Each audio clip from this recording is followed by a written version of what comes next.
Okay, here I am. This is the first episode of Ben Fajan's second round of making wine, red wine. And this is Friday. I went and got the grapes on Saturday last week. So quite a bit has happened since I originally got these grapes. I have 500 pounds of Merlot and 125 pounds of Syrah.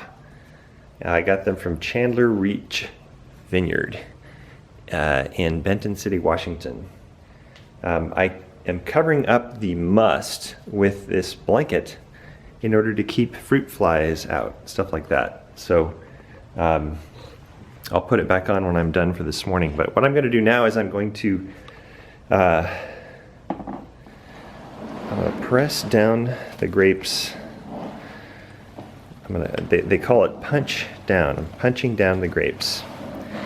And this just keeps things moving. The wine is now fermenting. So the grapes are fermenting, I should say. So to make a long story, to give you a quick overview of what happened.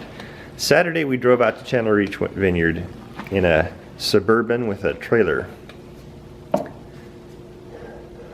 Excuse me. We got 1,700 pounds of grapes, 645 of which were mine.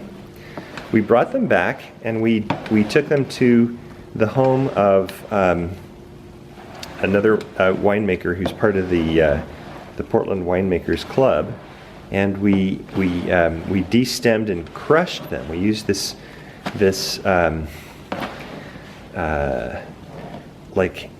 little machine where you put the grapes through a couple of rollers, and they are kind of mashed a little bit, and this process, there's little paddles and things inside the machine that help to pull off the stems.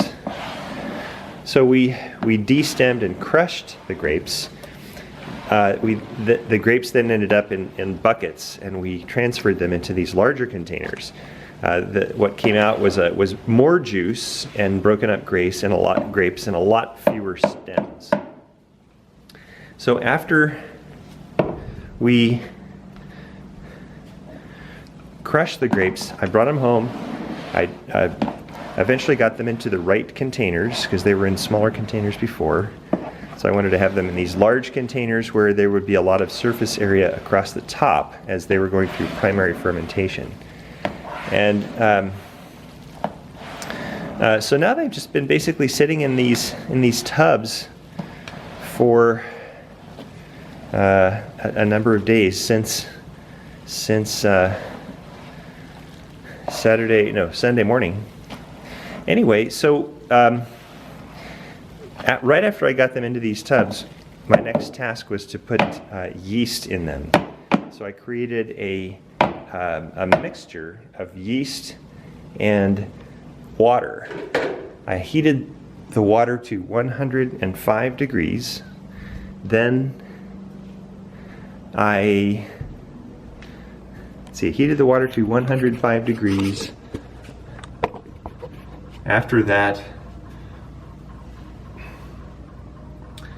I took it out. I measured out 47 grams of D254 yeast, and that is based on 1 gram per gallon of juice that comes out of these grapes.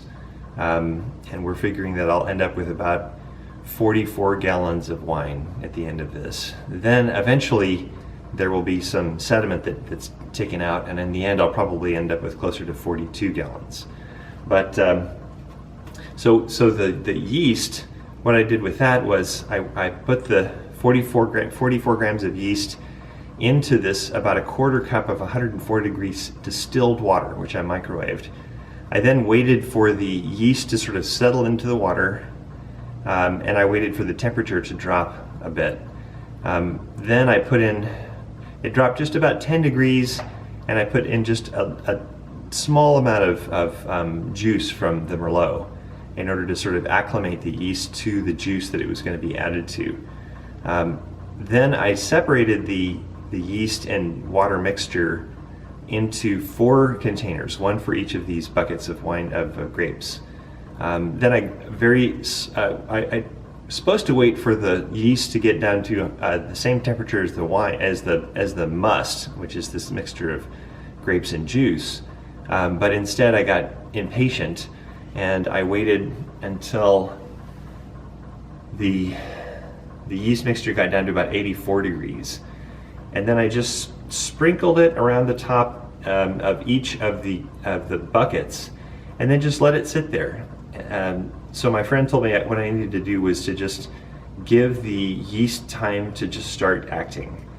It ended up taking a little over 24 hours before there was bubbling and activity of the yeast in the grapes. And then at that point, I very lightly used the masher, and did the thing that I just showed a second ago, where I pressed the grapes down into the juice and sort of mix things up a little bit, but very, very lightly the first time. And then after that, I've been doing the same thing 3 times a day, a little bit more rigorously each time. This is about as rigorous as I'm going to get with the punching down, as it's called. Now today, what I'm going to do is something that I've been also doing since the yeast really started fermenting in the grapes. I'm going to measure the Brix in the wine, which is it's a percentage of sugar versus volume of juice, and I'm also going to measure the temperature. Just those 2 things.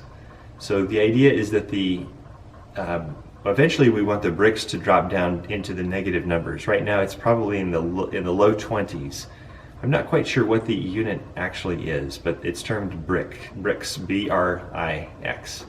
So I'm going to try to capture this a little bit on film, but maybe I'm not a videographer, so we'll see how it works.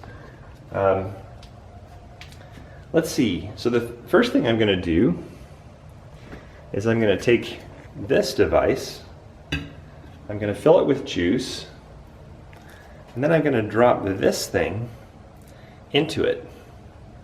So it will float in the juice, and it will end up coming to a point where the Brix numbers, and that's these right here, probably not in focus, but the Brix numbers need to line up with the top of the line of juice. All right, so this is a little difficult to try to video this and do the work. All right, so I'm going to go in here, I'm going to press down and get some juice into this 4-cup Pyrex measuring cup. All right, now I've got that, and I'm going to pour the juice into here.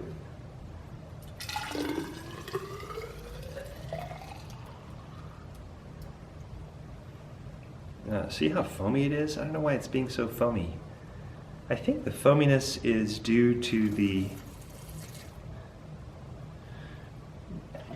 fermentation that's happening.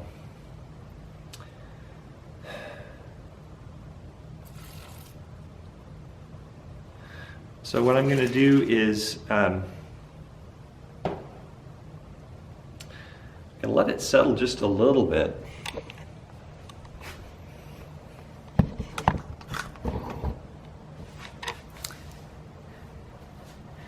And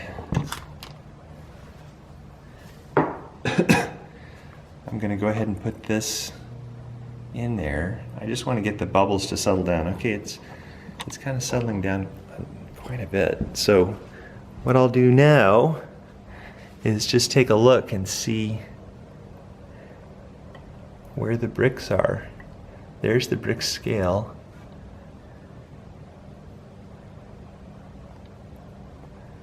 I wish I could get it to focus. I can't get the camera to focus on this thing, darn it. Anyway, the bricks are looking like 21, 2, 3. 23. When I first measured the bricks in the grapes themselves, wait, I'm sorry. I did this bricks measurement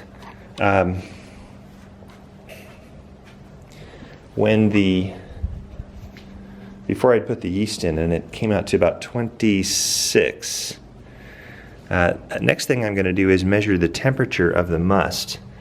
And the temperature, it looks like it's coming out to be in the Merlot. It's increasing, yay! 70.3.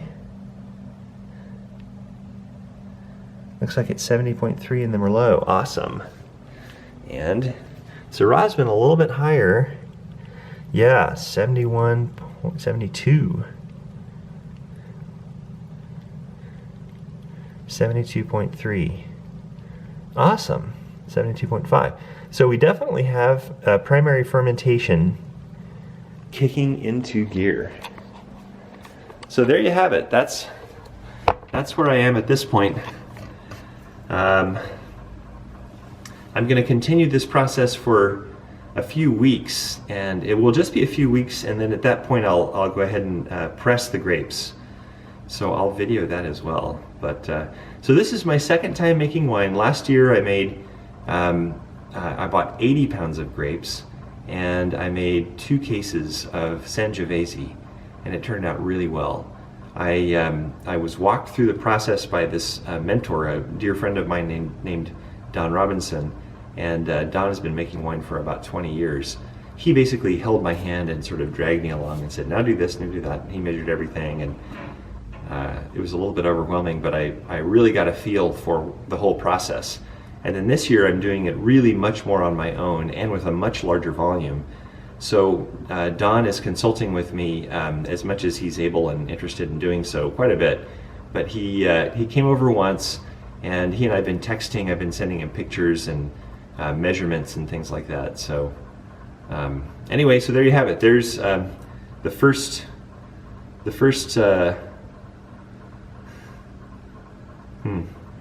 video of a series, which I think I will take intermittently as I go through this process of making my wine.